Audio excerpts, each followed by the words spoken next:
Gets the snap. Pressure comes. Burrow in trouble. Dancing around. Wow.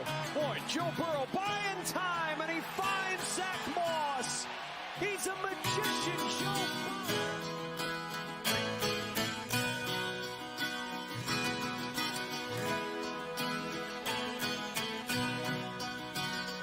When Andy Dalton had got in a groove, I was so concerned again we would lose. But then Jamar went full Tecmo Bolbo, and that got our team back on its floor. We finally saw a happy Joey Burrow. The first win is the hardest. Baby, I know the first win is the hardest. 'Cause Zach Taylor's teams just don't start fast. But then come playoffs, we're having a blast.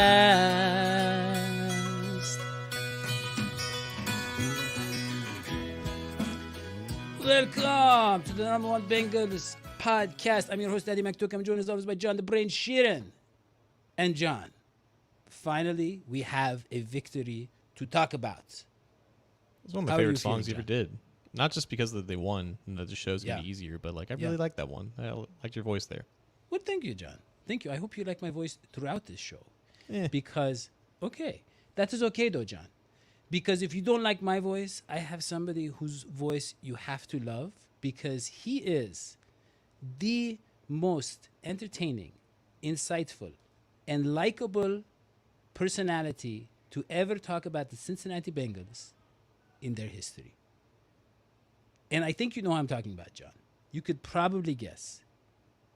I think so. Yeah, He's named John after a is. former defensive coordinator who coached here. He is. Some say the coordinator was named after him. That is the impact he has had on this fan base and on this franchise. And so I want to now welcome to the show Mr. Zim Who Dey. Zim, welcome to the show. Thank you. I don't even know where to start. The song was beautiful. I felt like doves should just be flying as like the song was going on. It had that level of like love and that level of like angelic features that I look for in a song. Thank you. The intro was awesome. I don't think that many people like me, but I do appreciate it. Everybody loves you, Zim. We were just talking about before you and I that 2 million people, Ravens fans, even liked you after the last time you were on the show. Yeah, there's not 2 million Ravens fans. Let's be honest. And he was just telling them about Lamar Jackson and his strengths, mostly his weaknesses, and a lot of people tuned in. And we're going to talk about that today. But before we get to the Ravens game, first of all, welcome to Dr. Hoji Electricus Moji. Thank you. Yeah. Who is, of course, he is late because of what is on Zim's hat. That is why he's late. Gas. There you go. And so here's the thing. I eat a lot of vegetables. Yes. And here's the thing.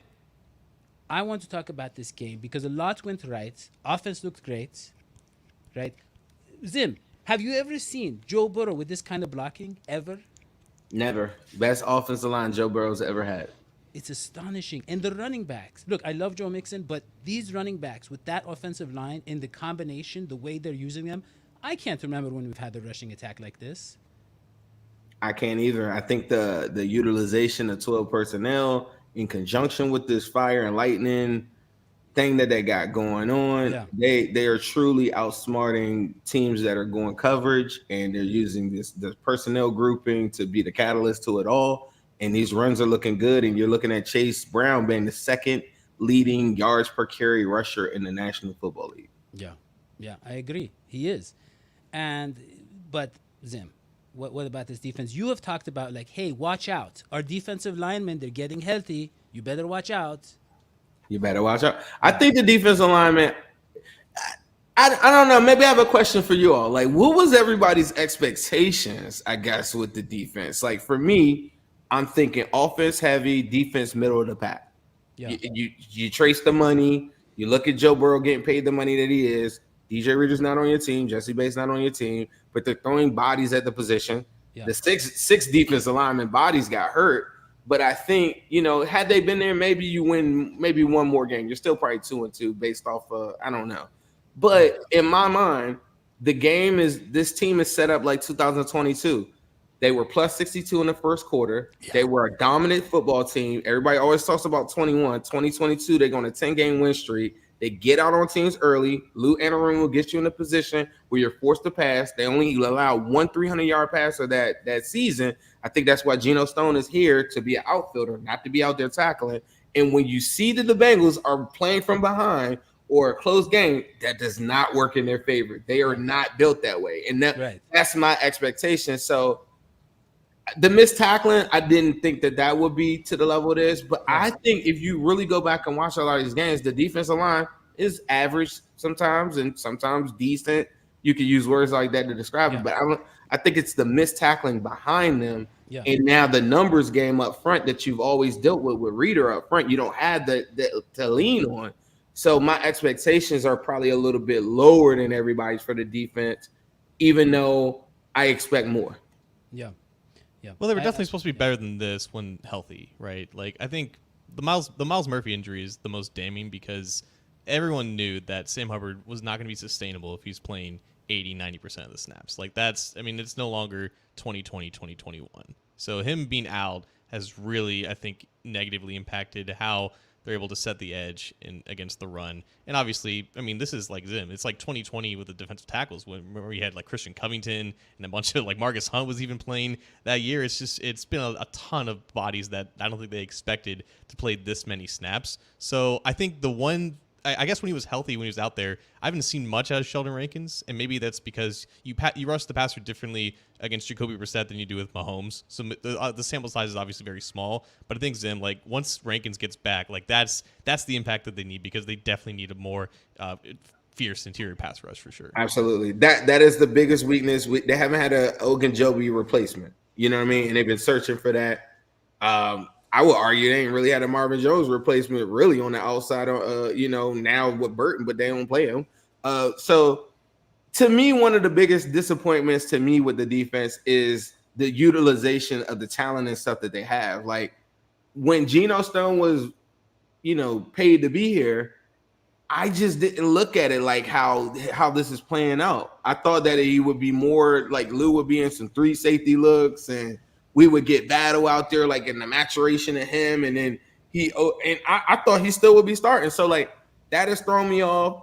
The Burton stuff kind of thrown me off, but the 12 personnel is been a good little supplement for that. So I'm not as hard on that as I should. But there are other guys that I just feel like even when KJ Henry was here, if Sam is struggling like that, why not? If Zach Carter is going to be like the worst in the National Football League at pass rush, why am I wasting any snaps like that? Like to say him playing 10 snaps is so cool. All right, cool, no problem.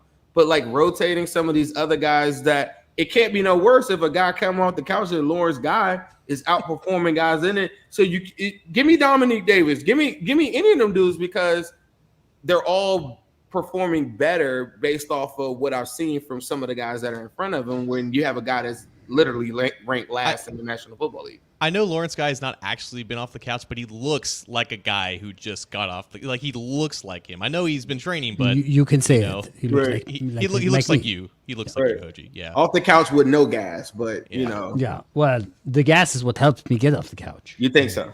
Oh, that's what helped you. So maybe Lawrence Guy could probably like a nitro. Yeah, he needs to go to the Hoji diet. Yeah.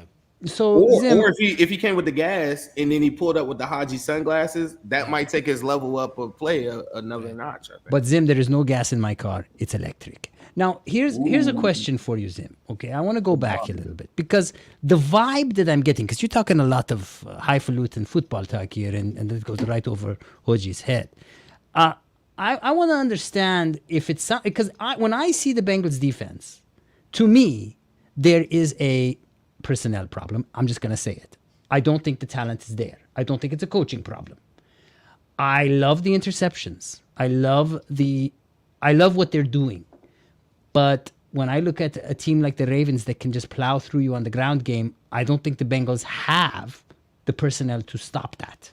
I don't think they have the talent. I love them, but I just don't think they got what it takes defensively.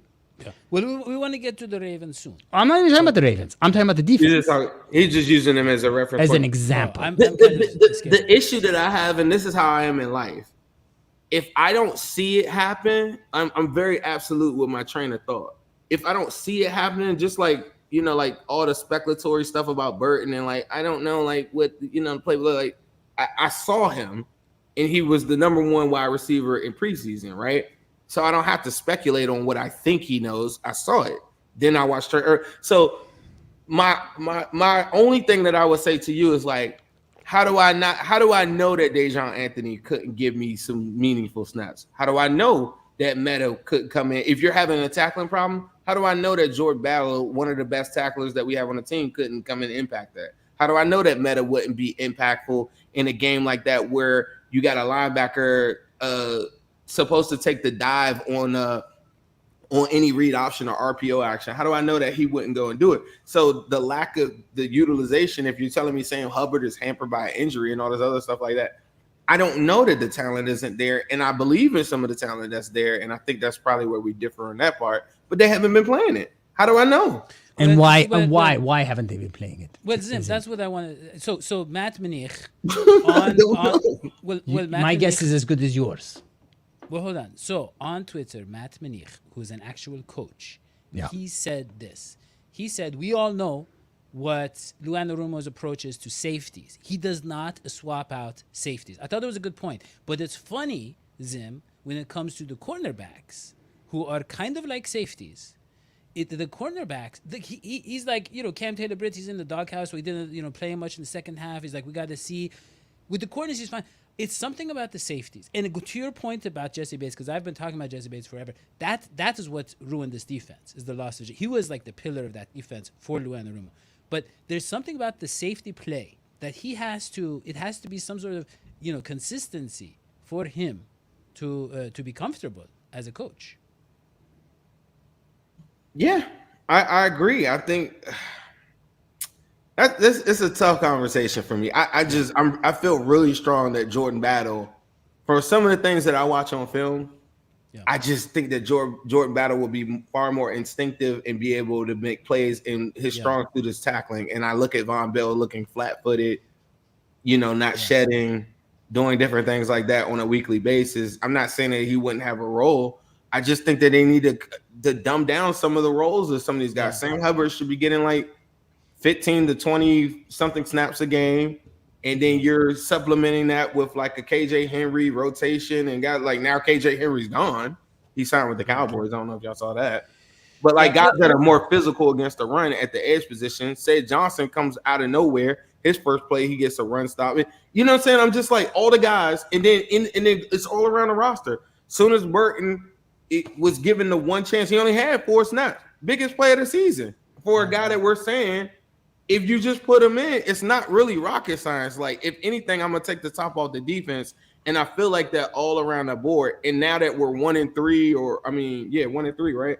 Now that we're 1-3, it's just like it's too late for me to even, you know, like I'm if you were to lose this game coming up, I guess it's too late. But Daddy, like the film and the quality of play that Jordan Battle that Zim is referring to, that only exists because he got on the field because Anarumo changed safeties last year. So when there's a gun to his head and he doesn't have a choice, he will like take drastic measures, which is exactly what he did with Cam Taylor-Britt. The question for me is that is this just what Von Bell is, and is this what he was brought here to do? And is there just no? It's I think his way, it's leadership, like, John. I think it's about leadership. Think about it. Reader's gone. There's a bias there that exists with Lou and but Von, I think Lou is not he just needs to come he to wants terms a with coach that. on the field. I think that's what he wants.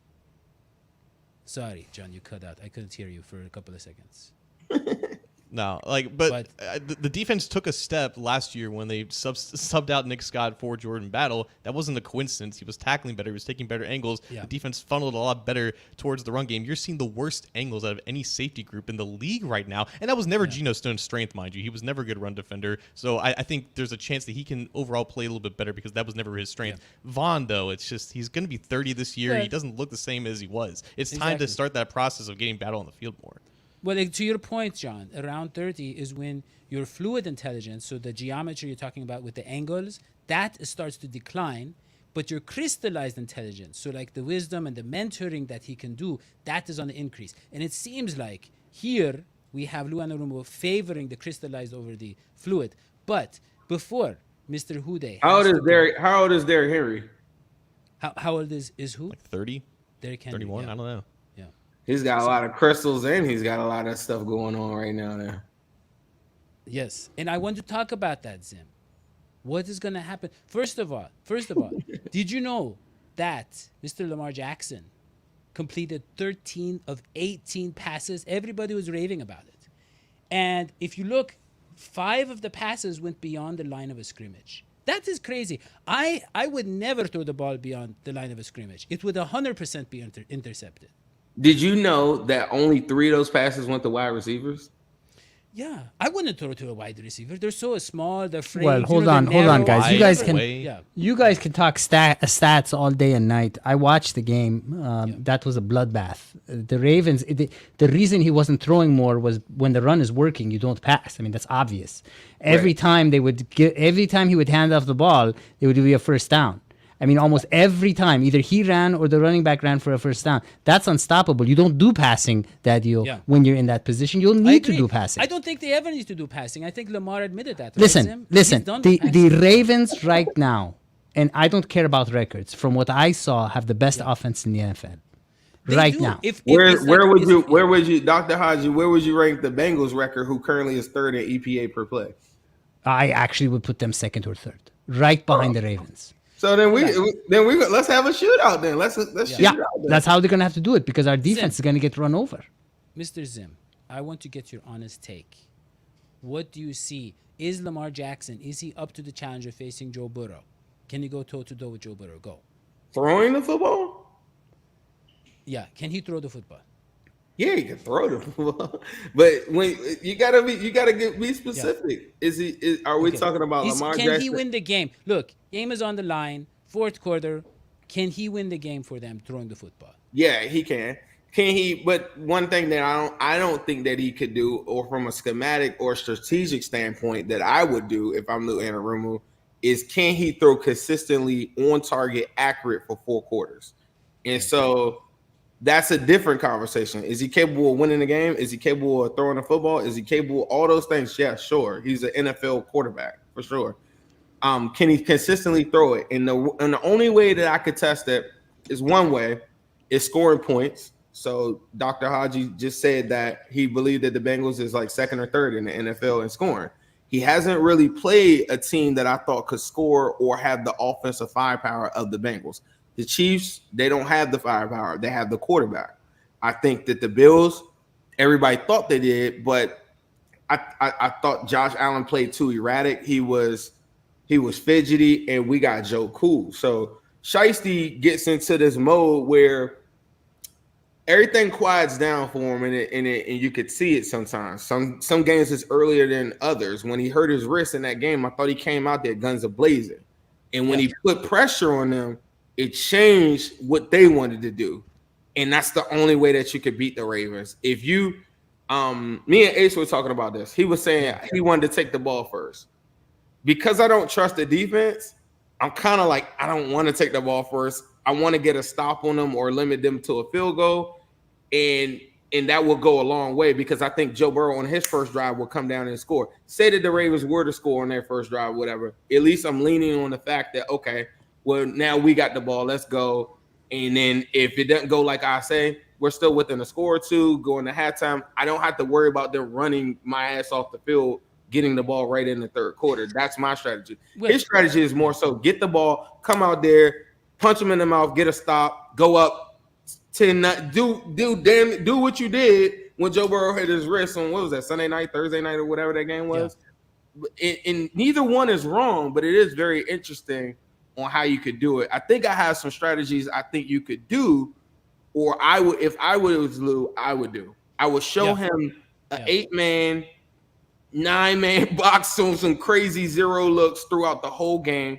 I would threaten the blitz, even if I didn't blitz the whole entire game. I would make the game feel very, very frantic for him. I don't want him comfortable at any point, and I'm not going to Jaden Daniels. I'm not going to Mike White this situation at any point in this game. I'm coming to get him. And if I don't come to get him, I'm at least making them think that I'm coming to get him. And I'm going to do that all game. And the other thing is CTB, I think most people are going to probably looking at him on film and saying, well, I've seen him get a big pass on him in the Chiefs game the following week. And then also last week, he got cooked crazy. So I think on their board, they're probably saying, well, we need to test that guy. I would tell CTB, if I'm Lou Anarumo, this game is on you. I want you checking Rashard Bateman. How many times in the NFL are you going to see a wide receiver too that doesn't really have that much? You don't really get the new NFL. Now everybody has 2 wide receivers. If I can get CTB in a one-on-one situation with this dude, I'll live. If I leave out that field and Rashard Bateman has the greatest game that he's ever had in a Ravens uniform, I'll live with it. And the reason why I'm doing that is because I want to allocate another safety into the box at all times to supplement the lack thereof in the run game. And if he beats Bateman, he beats Bateman. I'm shading coverage over top of Dax Hill the whole entire time. If it's pass, I'm dropping guys back into the zone. I'm taking away the intermediates the same way I did to Mahomes, and I'm going to force this dude to throw the whole game. And if he runs, he better run as soon as the ball is snapped. Yeah. Well, that was fascinating. I almost understood a few parts of that, but I just want to ask you one thing, because that's what the whole point of the show was. Is Joe Burrow looking for blood? Is he looking for vengeance? Because they booed him last time. Hold on. The Baltimore crowd, they booed Joe Burrow. They were happy that he got injured. Some people are saying they threw stuff on him, and they actually even like threw heavy items on his wrist to make it worse. I don't know before Zim answers this question. Hold on. Zim. Yeah. I just want to say, here's the thing. Joe Burrow, he is playing the greatest he's ever played. He has 1 interception, but I actually call it, Zim, you're going to love this because the name of your show is Vincinnati. It was a Vinterception. Sorry, a Vinterception. It was a Vinterception. An interception that happens in winter. No. That it wins you the game because Zim, he was throwing it to the right place. And we actually, at True Football Focus, TFF, our football analytics. It's our special team. We graded that throw, the supposed interception, as high as we do touchdowns. That's how good it was. This guy, Joe Burrow, is playing perfect football right now, Zim. And he's very angry. But okay, let me, before you answer, and maybe John's got something to contribute. I just got to say one thing, and Bengals fans are going to be angry. Zim, don't be angry. I just want to be honest. That's why I'm on this show, is to be honest. Burrow always plays poorly against the Ravens. I don't know why. They seem to have his number. He always has issues with them. He always struggles with them. Hold on. Well, Zim's got to go. Let's let Zim tell us. No, Zim, you can't go now. He has to. I mean, I just dropped a bombshell on you. Well, I want to get his analysis. Go, Zim.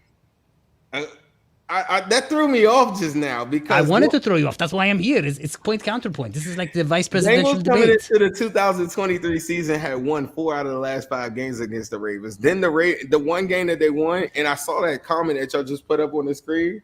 So dude says that Lamar always carves us up. So this is carving up. The Ravens win with no T. Higgins, no DJ Reader. They win 19-17. Lamar Jackson's 19 for 32 for 170 yards, 1 touchdown and interception.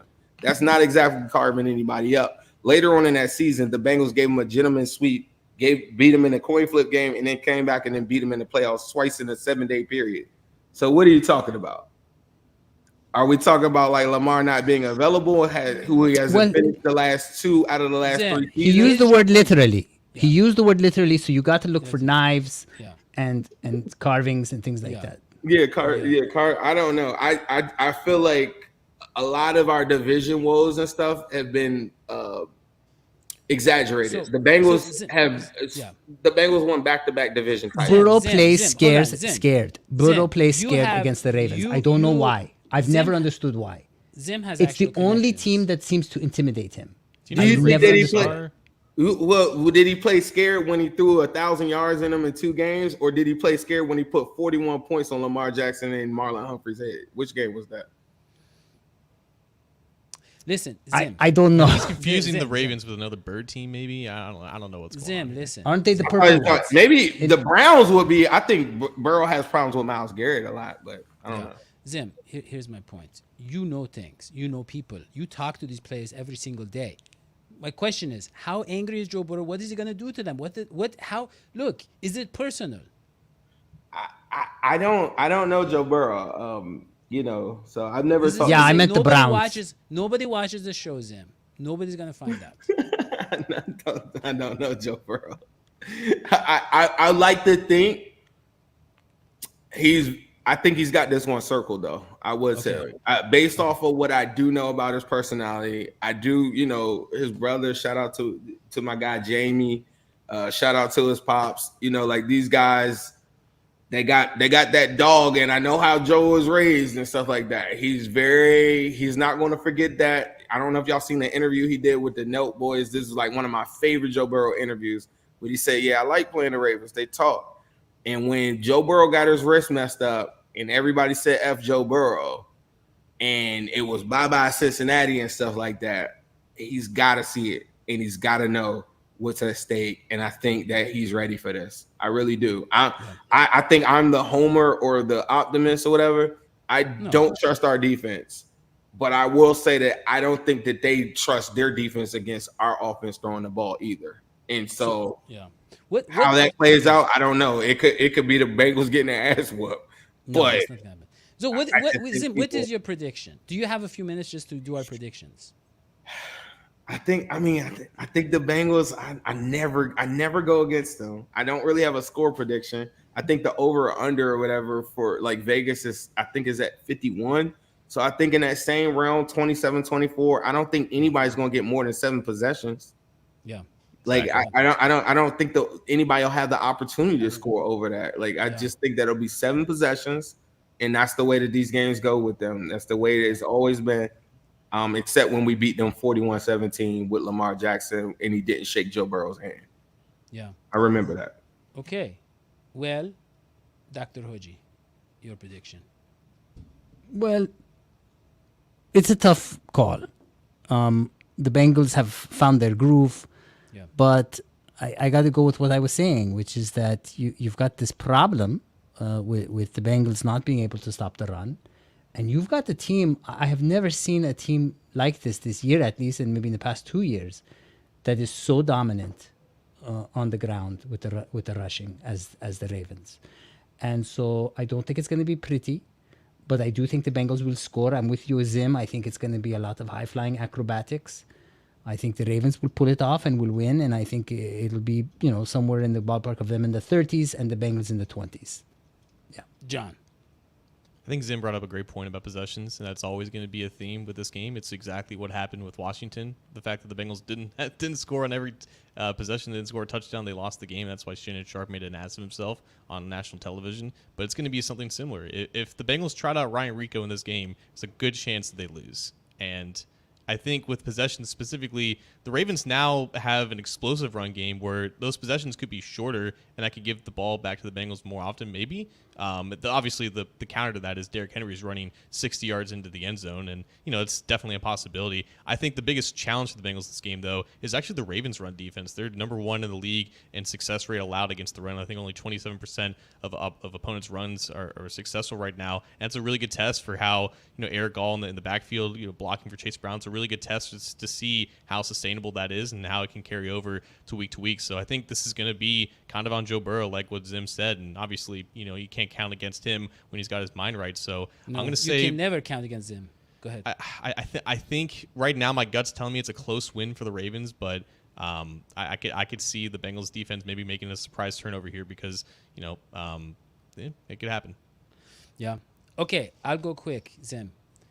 I'm really worried about this game. Okay, we have not been able. Look, we cannot stop the run. We just don't. We don't. Zach Carter is like 113 out of 113 defensive tackles or something. It is a mess, and he is supposed to be our star defensive player. Here's the thing, this Derrick Henry guy is perfect match, perfect fit for the Ravens. Maybe 5 years too late, but I mean just with what they want to do and what. Did you see the blocking for Derrick Henry? There was one highlight of his, and I was like, he wasn't touched for 10 yards past the line of scrimmage. No, it's these guys insane. are unstoppable. How are the Bengals going to It's like the new Terminator in Terminator 2, the skinny one.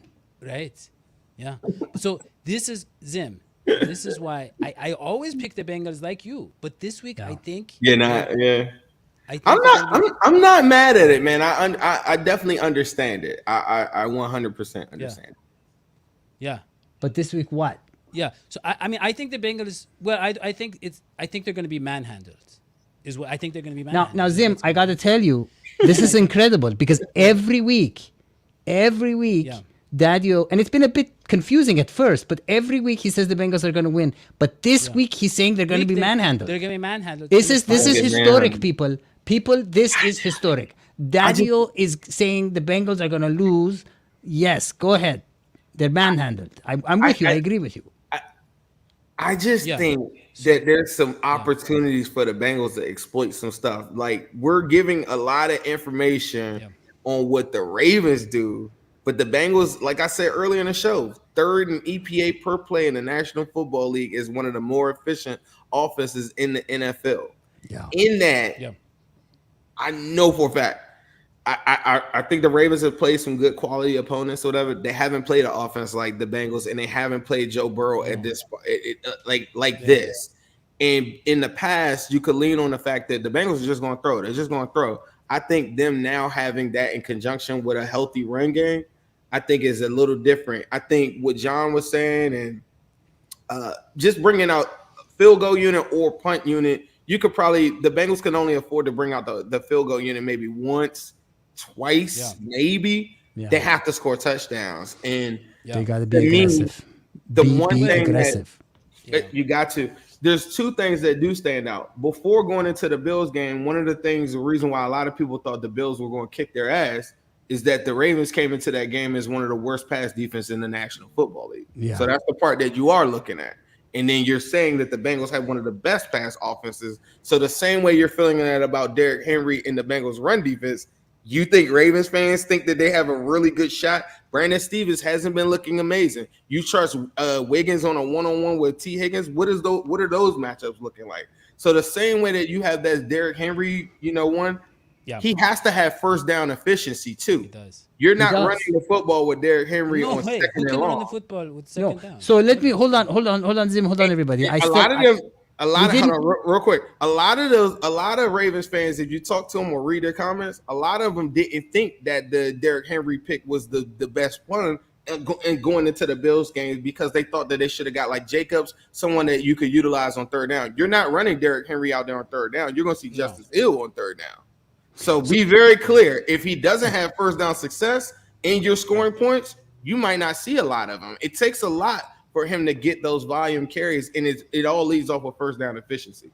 It does. Now, Daddio, you never actually specified how badly the Bengals were going to be manhandled. So they're going to be score. To the tune of 27-21 Cincinnati. That is what the score is going to be. Cincinnati 27. I can't keep doing this, dude. Wait a minute. Hold on. Wait. Yeah, Daddy-o. Yes, thank you. Wait, I don't understand though. How are they being manhandled if they're winning the game by 6 points there? That makes no sense whatsoever. Let me explain. The football guys, of course. I'm going to explain very simply, okay? Yeah. Let's say that you have a pot, and that pot is very hot, okay? But touch it, you may not, okay? So what do? You grab it by its handles, right? Yes. And that is why the phrase panhandled means when you've avoided the dangers and the heat of a pan by grabbing it by its handles. The Bengals, similarly, will be manhandled in the sense that they will avoid the dangers of not a man, but men, an entire team, by grabbing onto the handle, which is the line of a scrimmage, and stopping those rushers from getting too far past the line of scrimmage. They will be manhandled, and they will avoid disaster. Manhandled. Yeah. Wow. I think the only way to solve this, if we got two guys going Ravens and two guys going Bengals, then we need to ask Randall. What does he think? Randall's never picked against the Bengals, and I don't think he's ever been wrong either when he does. So there you go. Yeah. There you go. You heard it first. We got it done. I want to thank you for being on the show, and we really don't have much to offer you other than just introducing you to this website here. Your energy is contagious. Yeah. It's contagious, Zim. I love it. I love your fandom. I love your analysis. I follow you on Twitter. Everybody should follow Zim on Twitter. That's awesome. What's Zim's handle on Twitter again? It's Zim Who Dey. All one Zim Who word. Dey. Follow the man. Get the insights. Learn from him. Yeah, Thank you, let's, Zim. he has a media empire. Can we just say that? Is that okay to say on YouTube? We say this guy has he has like 10, 15 shows on his channel. He Some of the is, biggest, if I may, the Rupert Murdoch of Bengals. Yeah, that is why Only I like Zimmy him so Murdoch. much. I'm going with that. Like if I win this game coming up, I'm going with Zim Murdoch. I like it.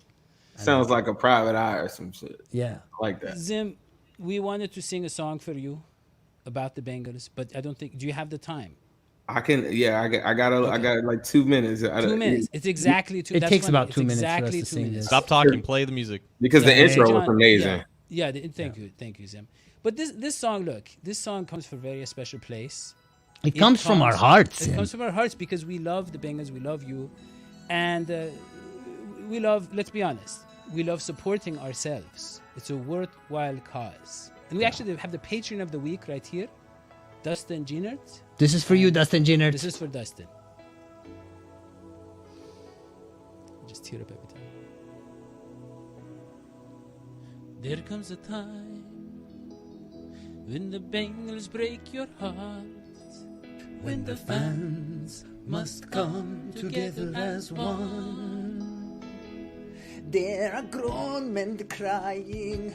Oh, so it's time to make them laugh. With jokes, the greatest gift of all. We can't go on pretending day by day. At 89, Mike Brown will suddenly change. Oh, we're all a part of this football travesty. And so we speak. You know the truth is never free. We want the cash. We want the monies. We want the change that's underneath your couch to feed our tummies. There's another thing here, supporting Hoji's wives. Stop saving for a rainy day. Give it to me. Oh, Zim! Wow. I mean, I You teared boys up. are cooking. Yeah. Thank you, Zim. You guys are doing stuff like that. Where are the Grammys in the background? What's Thank going on here? Well, this is better You than got any paid to Grammy. apply. This is. Well, Zim, I want this to is better thank than all any the Grammy. support Yeah. we are getting from we're getting From the so much food. support from the fans. The fool. Yeah. A fool for all things quality. But listen, this show. Dustin Gienert, he is the Joe Burrow Club, $9 a month. This guy, the difference he is making. I told him he's helping me with my kettle corn addiction, with my rehab. It's amazing the value of what he's doing. Yeah. I appreciate you guys. Thank you so We much. appreciate you, Zim. Thank you, Zim. Thanks We for love making you. the show Thank even better than it usually is. Make sure y'all go to patreon.com. And go to look Support the show. Cincinnati. Yeah. Cincinnati? Go to Cincinnati. Go to the Yeah. media empire known as Cincinnati and follow Zim on Twitter. He's amazing. We love Zim. You guys you have women crying. Thank you, Megan. This is borderline. This is Michael Jackson meets The Weeknd. Megan is the first lady of this show because she's married to our biggest number one Bengals fan, Andrew Sealer. This man, Andrew Sealer, has been with us from the beginning. They got married. They got You better married. watch out if you boys are serenading the ladies like They're giving that. us 2 views because they're watching on 2 different accounts apparently. But Yes, Yeah, they do but that Zim, because they did you love know- the show. Did you know they got married on the show? John, you remember? yeah, Do you remember you that, John? officiated it. Yeah. Yeah. That's They were- nuts. Megan was getting her hair done in the salon, and Andrew was on our show. It was amazing. They've Well, risen shout to out the to status of Megan. friends of the show, which is the highest status you can achieve in the Daddy Football. Andrew is cooking right here. He said you guys need to put that on Spotify, and I agree. We should. Like again, I was gonna say shout out to Megan P. Please don't cry too much. These guys are gonna make another beautiful song, I'm sure, on the next episode. Shout out to John. Always, I appreciate your analysis, and I love you guys. I have to go. See you, Zim. Zim, thank you so much. Yeah, amazing. We had Zim Who Dey on the show. I don't even believe it. But yeah, don't forget to check out John's stuff. Oh my goodness. I think we got to keep doing the show. We're still making money. But P. Crowley just gave us $5. That is amazing. Wow. Ceiling cat, why don't you give anything? Get out of the ceiling. He's a cat in the ceiling. Go get your master's wallet and put it in your mouth. Wow, what a show. Thank you so much. We'll see you next time. So long. It's VT. Bye.